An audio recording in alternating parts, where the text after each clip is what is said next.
J'ai envie, je veux, je ne veux pas. Kelly McGonigal, dans son livre The Willpower Instinct, propose de résoudre le dilemme permanent entre j'ai envie, je veux et je ne veux pas. Face à la tentation, il faut se concentrer et se poser la question « Quel est le choix conforme à ma volonté ?» Car cette question exige un arbitrage entre une envie à court terme et un choix à long terme. Et nous avons vu que les biais cognitifs nous font souvent préférer le court terme. Un exemple flagrant est celui de la nourriture. Si un aliment doit nous faire tomber raide mort aussitôt après l'avoir avalé, nous ne le consommerons probablement pas. Mais si son action est néfaste sur le long terme et qu'à court terme il est appétissant et tentant, alors pourquoi pas ? C'est pour cela que les régimes marchent si mal. À un moment ou à un autre, l'envie prend le pas sur la volonté.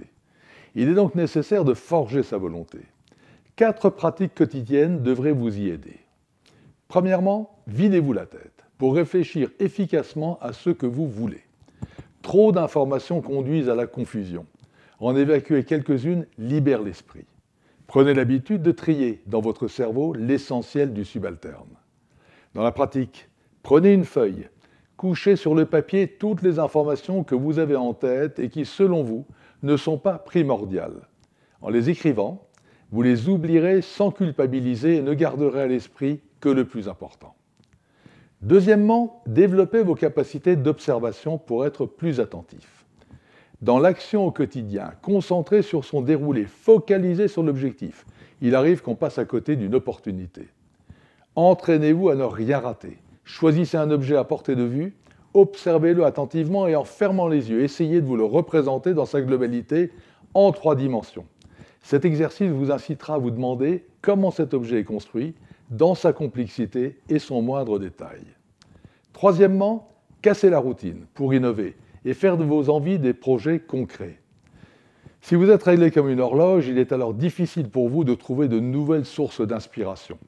Par facilité, beaucoup de gens réfléchissent et agissent selon des modèles routiniers.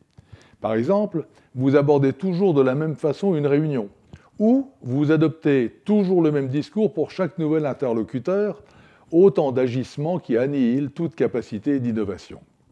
Sortez du cadre, out of the box, comme disent les Américains. Essayez chaque semaine de briser une routine. Changez d'itinéraire en quittant le travail, ou bien prenez les escaliers plutôt que l'ascenseur pour vous rendre à un étage différent. Le simple fait de systématiquement modifier vos habitudes stimule votre activité cérébrale et vous incite à réfléchir différemment. Quatrièmement, anticipez pour réagir plus vite. Anticiper une situation complexe permet de se protéger contre une pluie d'aléas en tout genre. Vous pourriez être mal préparé à une question et rater le coche. Alors avant chaque situation de ce type, projetez-vous en train de la vivre et imaginez tous les scénarios possibles.